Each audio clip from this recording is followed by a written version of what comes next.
LegalizeFreedom.com. Why are we here? Where do we come from? Where are we going? From the nature of reality to the future of humanity.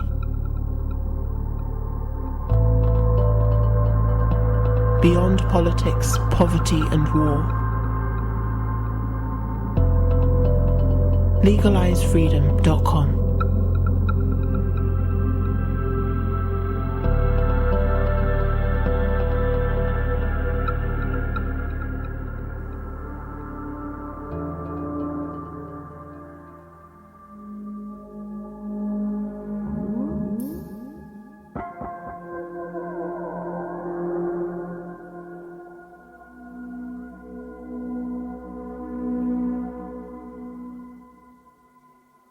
Greetings and welcome once again to LegalizeFreedom.com. I'm your host Greg Moffat, and today we present part 2 of our interview with Graham Phillips, discussing his book, Wisdomkeepers of Stonehenge, the living libraries and healers of megalithic culture.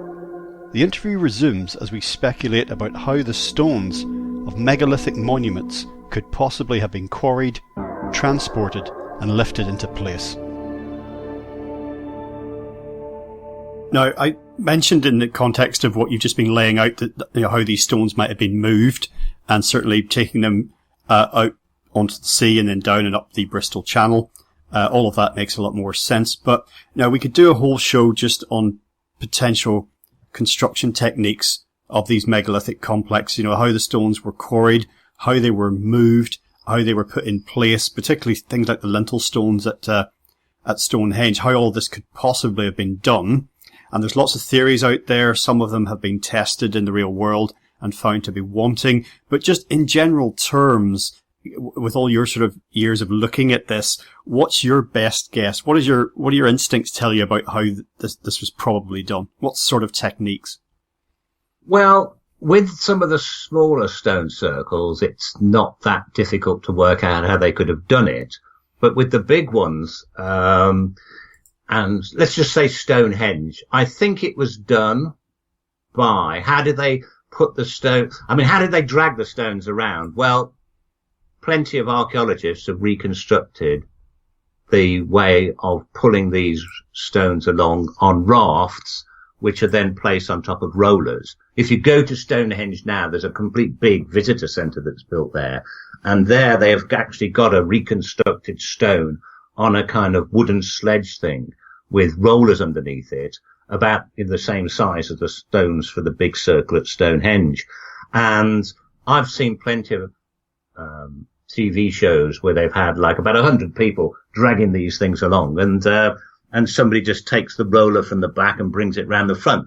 How to move these things around isn't that much of a mystery.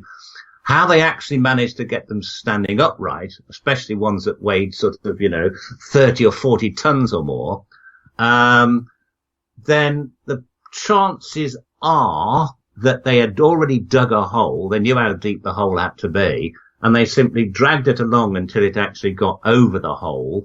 And then probably, there's built up ramps of how would you call it? You've got logs, and you place them, you hoist it up a little bit further, and you place another log underneath that to keep it where it is, and hoist it up a bit at a time until the stone flips over and falls in the hole. Getting the actual lintel stones on top of the circle, now that's a really interesting one, and my pet theory is that what they did is they covered the whole thing in earth and dragged them up ramps. Yeah, I mean, that in itself seems mind-boggling, doesn't it? Because it would have to be such a gentle incline to make it even remotely feasible, wouldn't it? Like, you couldn't have like a 30, 40 degree angle of ramp, could you? No, but the thing is, when you say, they'd have to have built a massive great hill and then, got rid of the whole thing again. Well, up at Avebury, they built right near the stone circle at Avebury, the same people who were building Stonehenge, or the same, at the same period as as those stones were being erected at Stonehenge, at Avebury, they decided to build a great big artificial hill called Silbury Hill, which originally was over 300 feet high, I believe. It's eroded away over the years, and it covers many acres. It's a huge artificial hill. Now, if they can do that, and then nobody knows why they built this artificial hill. I've got no idea why it was built. Archaeologists have determined that there's nothing inside it. There was no tomb inside it or underneath it. It's just a massive, great hill built of earth and rubble for no apparent reason. Perhaps it's a viewing place. You can go and stand on top of it so you can have a good view of the stone circle nearby. Who knows? But if they can build something like that, well, they can easily build something like that around Stonehenge to pull the stones up the side and then dig it all down again. Time and effort, the amount of people involved, the amount of time it took, the amount of effort seems to have been no problem to these people. They were quite prepared to do all this. Yeah, we can speculate about some of the possible techniques you mentioned when we get into stones and other parts of the world, getting into the hundreds of tons that would simply crush wooden rollers. But again, subject for another day. We've talked about these mounds, these artificial hills. There's a lot of these as well, seem to be connected with the stone circles. And as you say, they really are a mystery, but they clearly weren't done for no reason. But it's just trying to divine their purpose now is the kicker. Probably the best known of these, for people who are wondering what we're talking about, is Glastonbury Tor. Yeah, the thing about the megalithic culture in Britain and Ireland is it wasn't just building stone circles. Stone circles, okay, it starts building stone circles, around 3000 BC. Then around 2500 BC, it starts to build these larger henge monuments that I was talking about. And they often consisted of not just one big circle, but also around them there's this henge of ditch and embankment.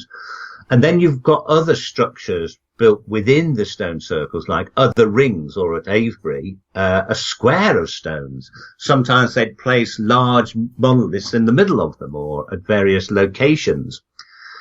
But in addition to that, they started around 2500 BC for these larger henge monuments, they started to build stone avenues, long stone rows of stones, say 7, 8, 9 feet high, going off, placed about 50 feet apart, rows of stones, that would perhaps be as long as 2 or 3 miles. Sometimes they'd have one stone row, and sometimes they'd have 2 stone rows going off from either side of a stone circle. Avebury's got 2. Stonehenge has got 1 that goes for a couple of miles from Stonehenge, bends round, and then reaches a nearby river. The thought is that people would arrive by river, and this was some kind of ceremonial way. So these stone rows and avenues would often also be accompanied by earthworks. Either side of them, there would be ditches and embankments. So these were really massive structures. And so people began to talk about, archaeologists have more recently began to talk about these larger stone circles and the accompanying monuments of stone rows and avenues and earthworks as megalithic complexes. And one thing about these megalithic complexes, they were very often accompanied by a nearby artificial hill that was not built with a tomb inside it or for any purpose other than to be a hill. And these artificial hills, the largest is, as I mentioned, Silbury Hill near Avebury. There's another one which is almost as big in North Wales. But a lot of these stone circles, even Stonehenge nearby, although it has eroded away over the years, there was a hill, an artificial hill built quite close to Stonehenge that seems to have been some kind of observation point for some reason. So these megalithic complexes not only included the stone circle, but over the years began to include other monuments. Well, in trying to consider potential purpose or purposes for these megalithic mounds, you mentioned towards the top of the hour that some of the stone circles were built on elevated areas so they could get a clear view of the horizon. Now, when I think of megalithic mounds, I think of them as set amongst relatively flat countryside. And when we were talking about the beginning of this culture, the early days, we talked about the stones of Stonehenge in the north of Scotland. And a lot of Scotland, not all of it, but a lot of it, is particularly hilly and mountainous. So is there any pattern that suggests that these megalithic mounds were constructed in flat areas and that in more mountainous areas they don't exist? Most of them are in a place where you could observe quite a lot of the sky from. In other words, whatever important stars they wanted to see, they could get a good view from. So they could be on the side of a hill. They're not necessarily on the tops of all hills. I mean, few of them are actually on the top of a hill. They're either on plains or on an open side of a hill, if you like. So you've got a good view, a panoramic view of the horizon, although you may have a hill in front of you obscuring some of it. So it's not exactly that they all decided to build them on a flat plain or on top of a hill. They tend to be built where there's a good view of the sky, but not in such an exposed position. Glastonbury, interestingly enough, the actual Tor at Glastonbury is a natural hill, but what's happened there, which is really fascinating, is that seemingly in megalithic times, what happened is that the whole hill was sculpted. The landscape was sculptured. The people decided to create a whole series of terraces that lead to the top. And nobody knows why. Some people have suggested it would be for farming, for farming purposes, but that just doesn't seem to hold up at all, because the kind of places where you've got terraces for growing crops is places where, like when you're growing rice in areas where you need these terraces to be sodden with water. Well, there's no rice growing going on up there. The kind of crops that you'd have in Glastonbury in that area wouldn't need to be grown on the side of Glastonbury Tor. You had a very fertile area around there where you could grow your crops. So whatever these terraces that were built around Glastonbury Tor for, and some people believe that there might have once been a stone circle on the top, but that hasn't been proved yet. But it was landscaped, if you like, at considerable expense in labour and the amount of time it would have taken, sometime perhaps around the time that Stonehenge was built, and nobody knows why. Yeah, so just to clarify, I gave the impression that Glastonbury Tor was 100% artificial. It's not. So there's a variety of scenarios here whereby some megalithic mounds are completely artificial. Others are much like the ones that you find even today throughout North America. There are a variety of completely 100% man-made and those that are reshaping the natural environment. So just to clarify that. Yeah, that's absolutely right. Another phenomena we have here, a little bit like the megalithic mounds that tie in with and relate to the stone circles, is menhirs. These are basically isolated, freestanding monoliths, of which again there are many still remaining, not nearly as many as there would have been several thousand years ago, and they have their own story to tell. Yes, what's interesting is that other than stone circles and stone rows, you have isolated single standing stones or monoliths known as menhirs in Britain. And they can be anything. I mean, the largest in the British Isles still standing is in a churchyard in Yorkshire, and it's called the Rudstone Monolith.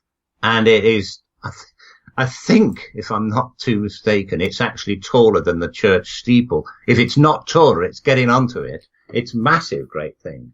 But that wasn't the largest one that would have been in Britain back in the megalithic period. There have been fallen ones found on Dartmoor in Devon, for example, that are much taller than that. These things can be 50 feet high. Some of them would have been. I mean, these were huge, great things. But the general run-of-the-mill menhir seems to have been perhaps about 6 feet high, a standing stone. Some of them were smaller.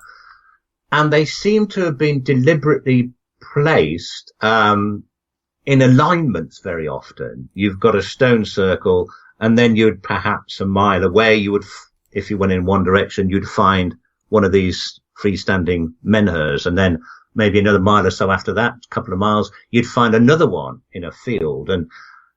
And we don't know for certain from an archaeological point of view how many of these stones were actually aligned. It's definite that a certain amount of them were, because they still exist, but because so many of them have been moved with over the centuries, with building of farming and building of roads and cities and that, we just don't know.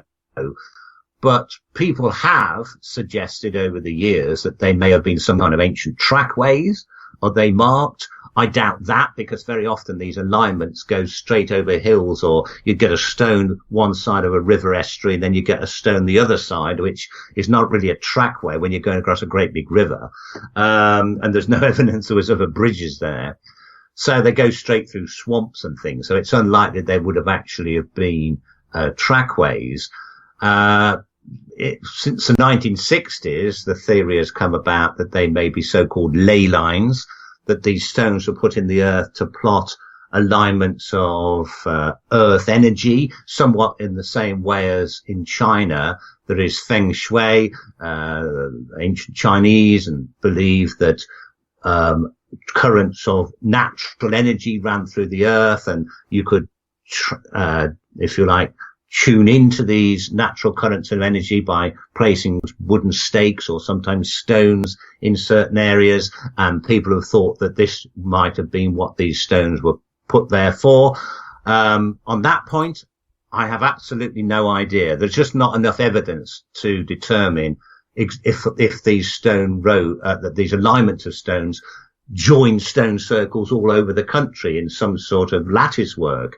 But they certainly did start building these alignments of stones for some miles away from certain larger stone circles.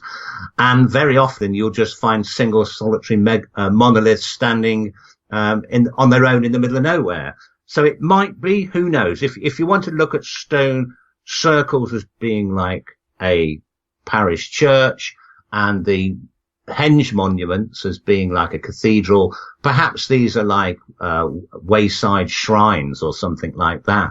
We're going to, as we begin to draw things to a close today, Graham, we're going to touch upon the class of society, the people who were known as the Druids. Now, I introduced this topic at this point because you end your book with a sort of a thesis, and the Druids are key to this. Now, we can say something briefly about when they entered history as far as we know, and general view is that they were, amongst other things, perhaps a priest class, lawgivers, healers. They were clearly a very important part of the society that some people say they controlled or oversaw. So perhaps you can just tell us where they enter your story and how all of that overlaps with the story of the megalithic civilization. The Druids we know of through Roman and Greek writings of a couple of thousand years ago, and they were Celtic priesthood, if you like, learned caste amongst the Celtic people of parts of Europe and the British Isles. Julius Caesar encounters them, and he writes a lot about them. He encountered them in France. He also encountered them in Britain when he tried to invade the country in 55 BC and failed. The Romans finally invaded what is now England and Wales in 43 AD, and for a few years after, gradually took over that area. And they write about the Druids being the people who are the priesthood of the Celts, but they're more than this. He talks about, for example, Julius Caesar talks about them developing phenomenal memories. The Celtic people, as I mentioned earlier, had no form of writing of their own. So to preserve tribal culture, to understand certain things about their technology, the smelting of metals, the uses of herbal medicines, how did they record all this? Well, it was the Druids' job to remember all this stuff. And they remembered this in the form of long poems, or they developed memory techniques, what we now call mnemonic techniques. They also seem to have practiced, from what various Greek and Roman writers tell us, the uses of certain things we might now call hypnosis to help their memories. So they became, if you like, the living libraries of Celtic culture. They were here when the Romans turned up. It's thought that this is generally thought that they arrived with the Celts as the Celtic priesthood around 700 BC. Early historians in the early 17th, in the late 17th, early 18th century, read about the Druids in Roman writings and thought that they may have been responsible for building Stonehenge and the other stone circles.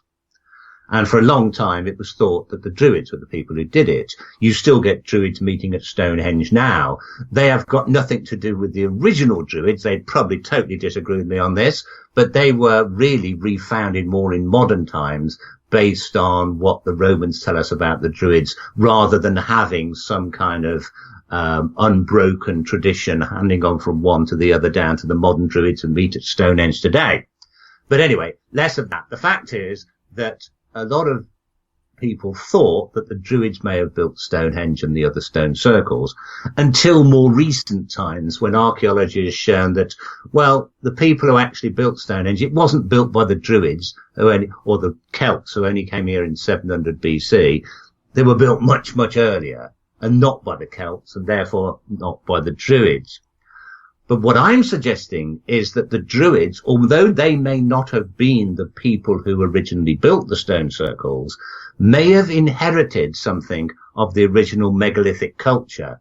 And the first thing you've got to realize is, why did the Celts manage to take over at all, and what happened to the old civilization or the culture that had built the stone circles?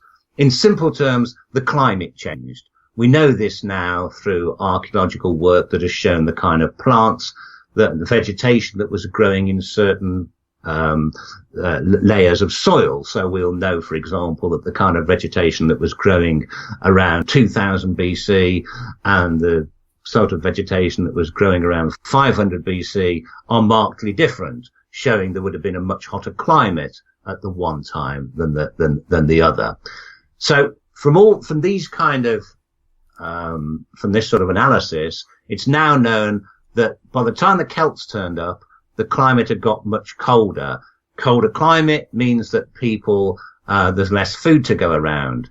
The peaceful society that seems to have existed for many, many years, for centuries during the megalithic period, comes to an end. The late megalithic people, or at least their immediate successors, the Bronze Age people, who are probably basically the same people, start to build defensive structures around their villages. Why? Because there's less food to go around. They're protecting what they've got.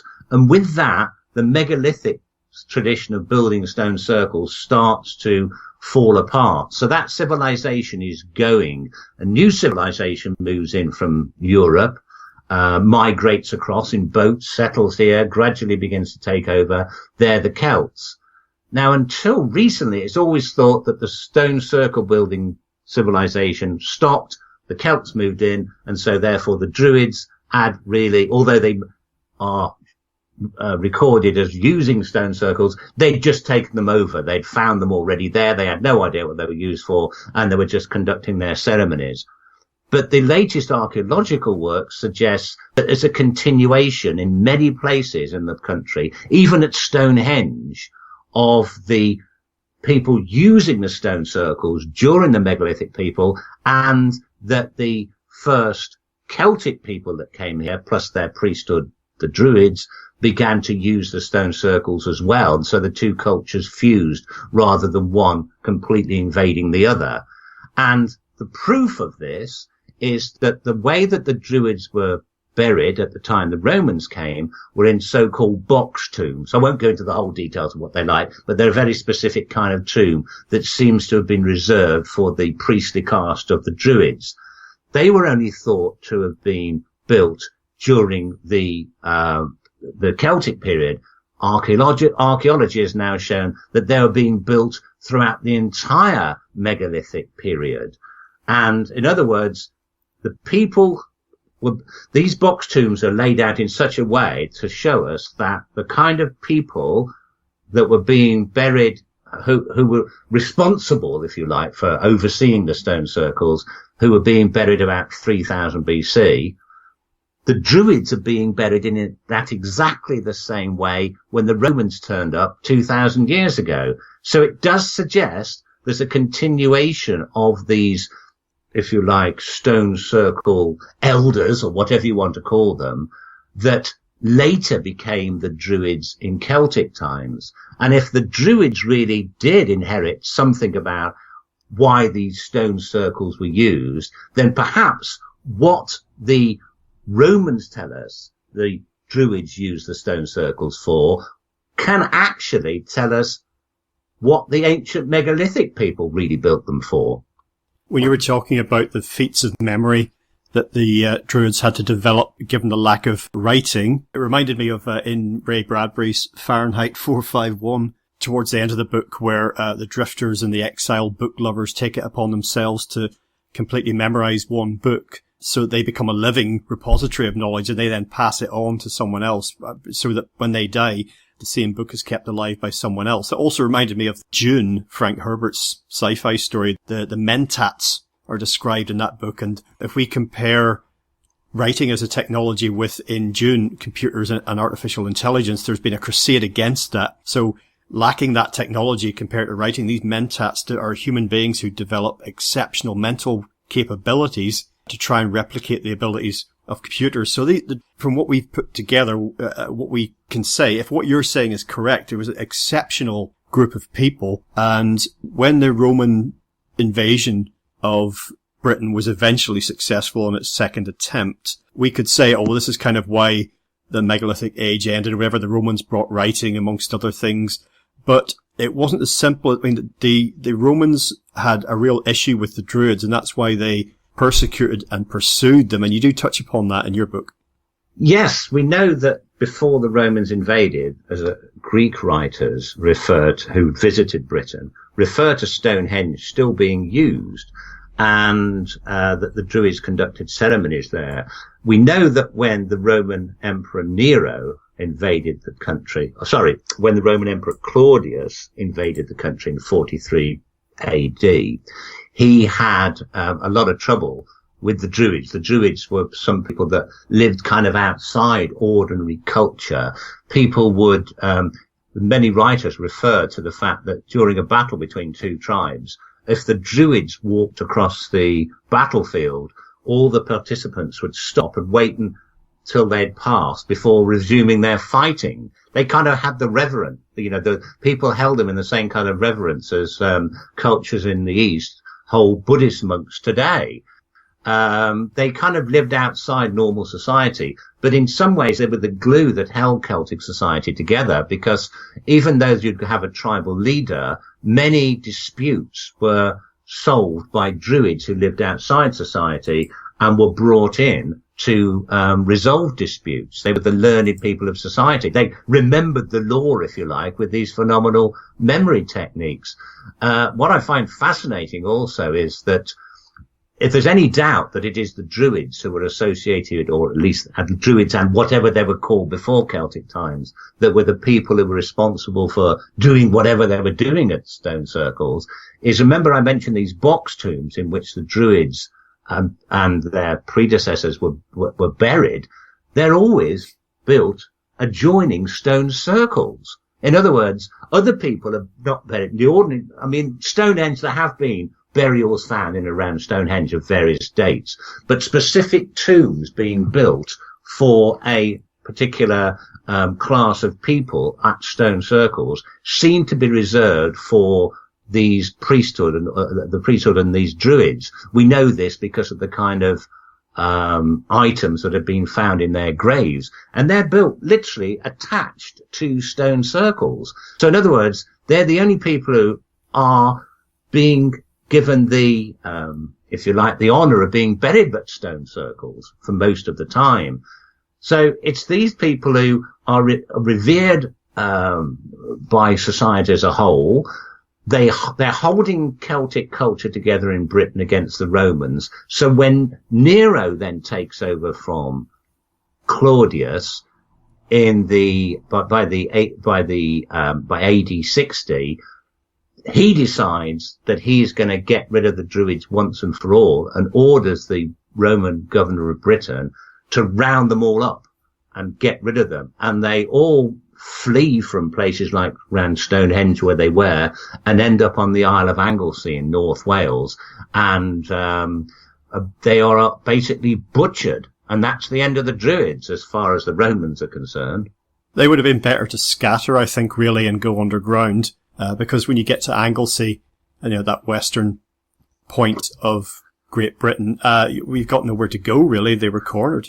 Yeah, well, some of them escaped to Ireland, and the Romans never invaded Ireland, and so the Druids continued in Ireland.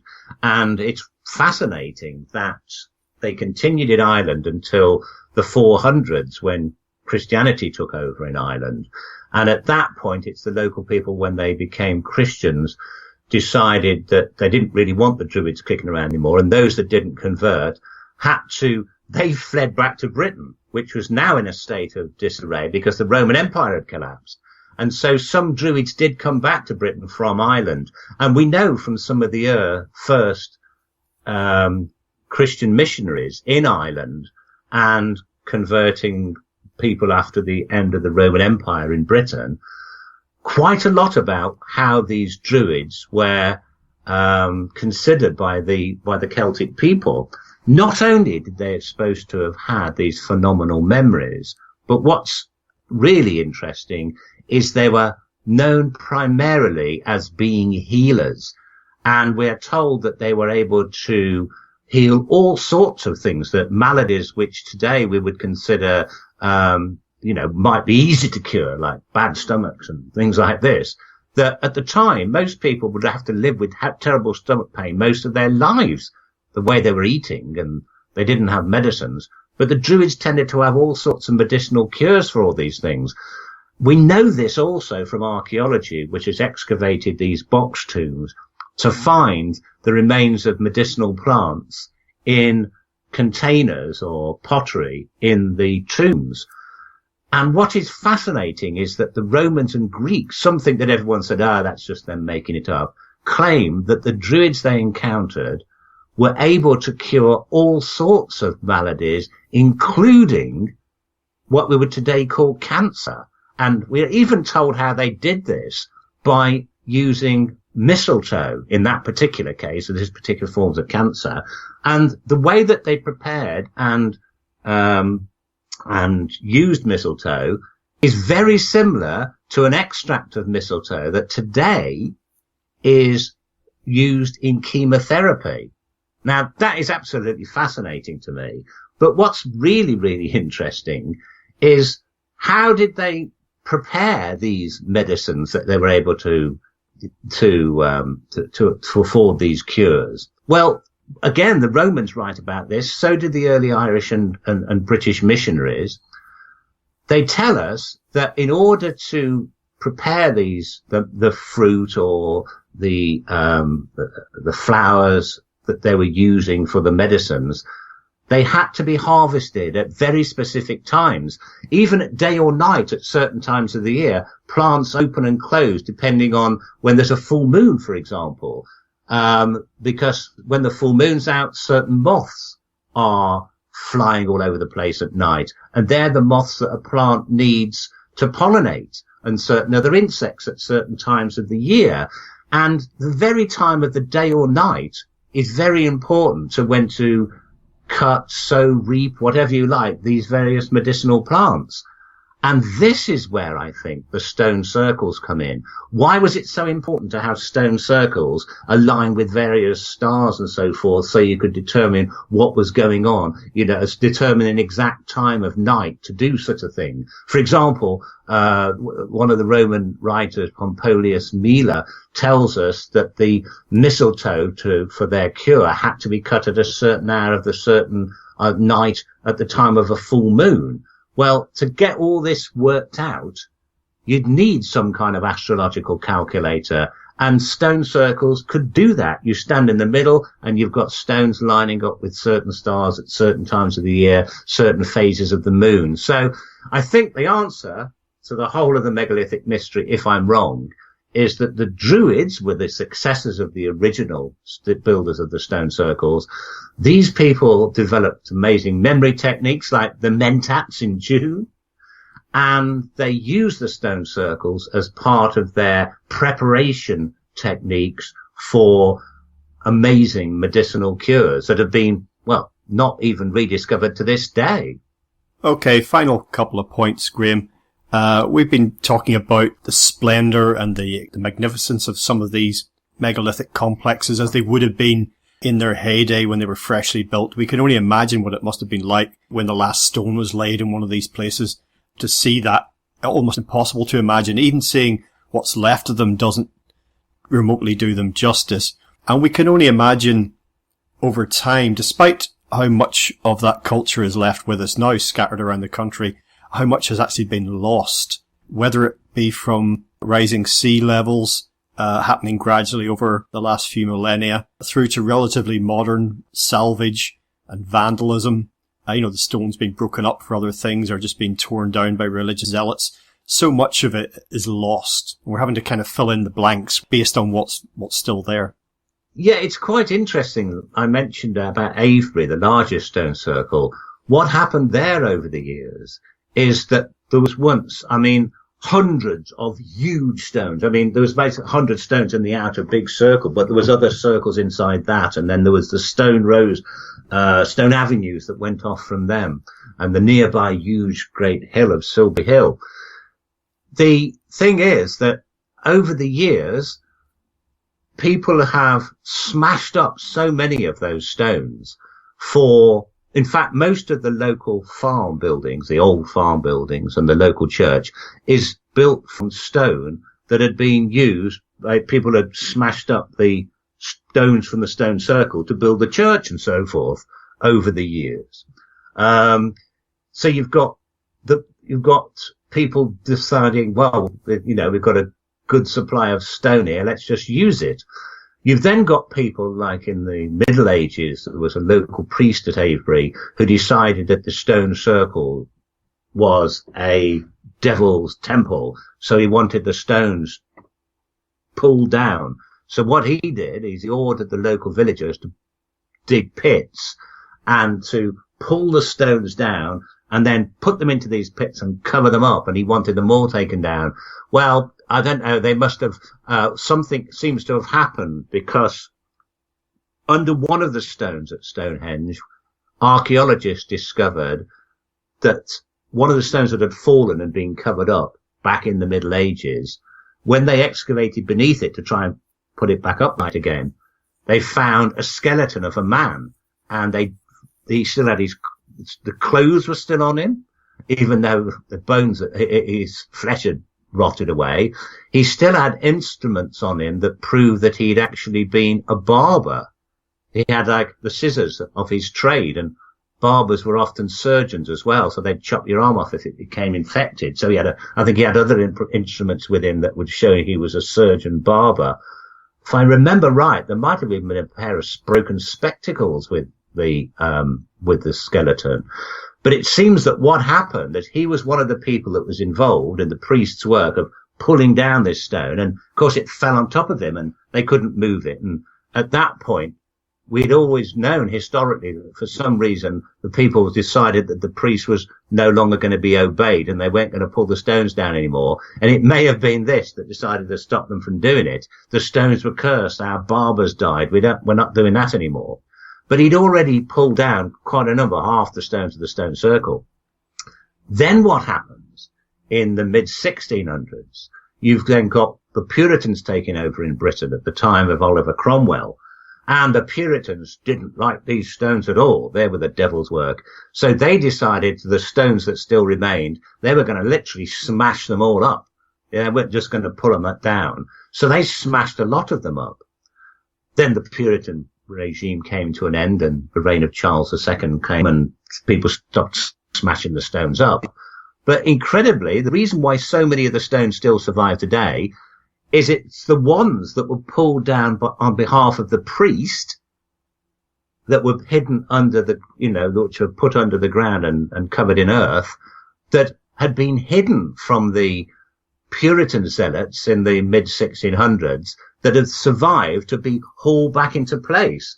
So you've got incredible stories about these stones and how some of them managed to survive and how they were destroyed and then reconstructed over history. And I think Avery, if you ever get to go there, anybody who's listening to this, that is a place where there's a museum telling you all about the whole history of the stone circle there. And it kind of encapsulates the whole history of the megalithic culture and the subsequent period since and people's attitudes to it.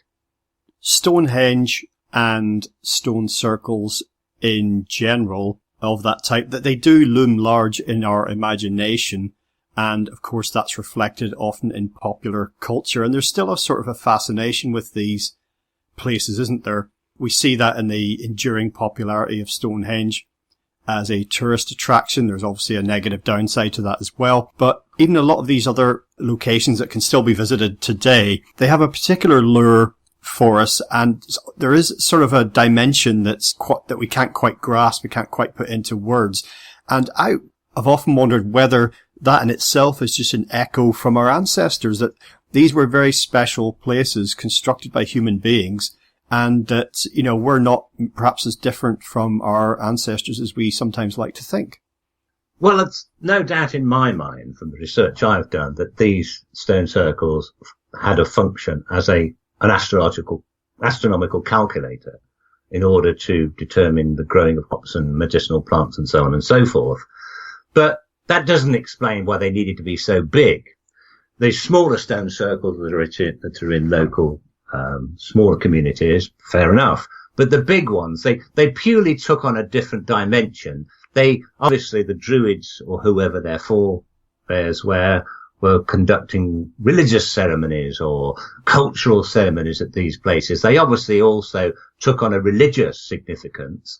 And where you've got particular larger, richer communities, like down the centre or south of England, where Stonehenge and Avebury are, people could afford to build much bigger stone circles. And I think the idea there is to impress. At Avebury, the people there decided to impress people by sheer size, whereas at Stonehenge, it was the intricate construction of an elaborate monument which they decided to impress people with.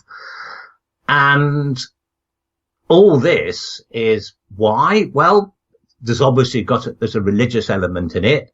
There's massive cathedrals were built throughout Europe in the Middle Ages when people could just meet together in a hut if they just wanted to worship.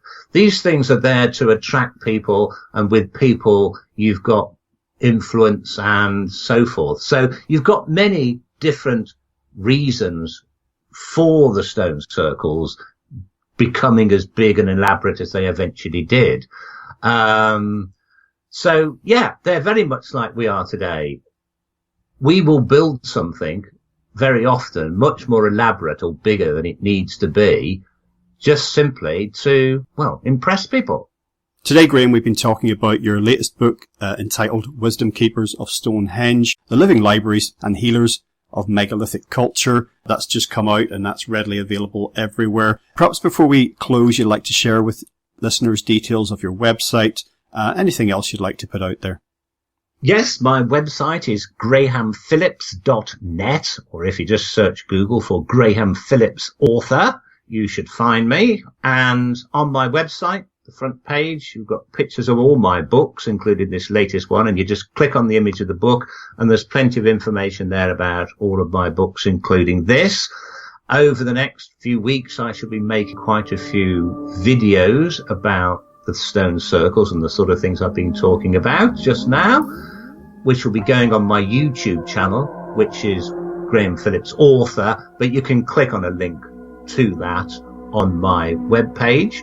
And there's also a link to my Facebook page, which is also called Graham Phillips author. And I'll be very happy to have you join my Facebook page. But it's all there on the main page of my website, grahamphillips.net. Splendid. Well, Graham, once again, thank you so much for joining us today on legalisefreedom.com. Thank you very much indeed.